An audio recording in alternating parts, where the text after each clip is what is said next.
ഞാൻ സെൻസസ് എടുക്കാൻ വന്നതാ. കണ്ടുപരിചയണ്ടല്ലോ. ആ ചേച്ചി, ഞാൻ ഇവിടുത്തെ LP സ്കൂളിലെ ടീച്ചറാ. അതെ അല്ലേ, വെറുതെ എനിക്ക് പരിചയം തോന്നിയത്. ആരോ വന്നിണ്ടല്ലോ, കാണുന്നില്ലല്ലോ. ആരണാവോ? ഇവിടുത്തെ ഗൃഹനാഥന്റെ പേര്? ഗൃഹനാഥനല്ല, ഗൃഹനാഥയാ. ഞാന് പേര് ജെസ്സി ഏജെ.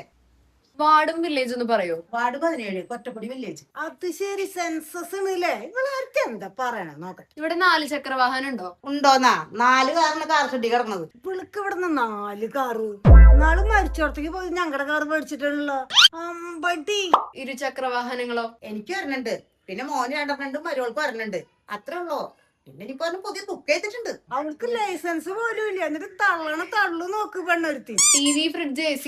ടിവിയാ? ടിവി 140 ഇഞ്ചിന്റെ മോളെ. ഇതിലെ കടത്താൻ പറ്റാണ്ട് ഞങ്ങളത് വെട്ടി ചുരുക്കിയിട്ടാണ് ഉള്ളിൽ കയറ്റിയത്. പിന്നെ ഫ്രിഡ്ജ് ഒരെണ്ണം വീട്ടിലുണ്ട്, രണ്ടാമത്തതേ മരുമകള് കൊണ്ടിട്ടുണ്ട്. വലുത് ഡബിൾ ഡോറിന് വലിയ മുപ്പനാച്ചി വരണം. AC 5 ഉണ്ട് മോളെ. മുകളില് 3 താഴെ 2 ഉണ്ട്. അങ്ങനെ 5. ആഹാ, ഇത്ര നേരം ഞാൻ അങ്ങോട്ട് വരണ്ടെന്ന് വെച്ച് നിക്കായിരുന്നു. എന്നെ അങ്ങോട്ട് വരുത്തൂല്ലേ? ഇതൊക്കെ വീഡിയോ നിനക്ക്. നീ ഇത്തിരി മയത്തിലൊക്കെ തള്ളു. ഇവൾക്ക് ഈ പറഞ്ഞൊന്നുമില്ല മോളെ. അല്ല, നിന്നെ ഇവിടെ ആരോ വിളിച്ചാ? നീ നിന്റെ കുടുംബത്തെ അന്വേഷിക്കും പോയി. മോള് ഇവിടെ പറയണമെന്ന് എഴുതിയിരിക്കണ്ട. ഇവള് പൊങ്ങച്ചത്തിന്റെ പൊങ്ങച്ചാണ്. ആരും ടീച്ചർ പൊങ്ങച്ചക്കാരി. ആരുടെയും വരാൻ പറഞ്ഞു. നിന്നോട് ഇപ്പൊ അങ്ങനെ ആരാ വരാൻ പറഞ്ഞു? നീ എനിക്ക് സെൻസസ്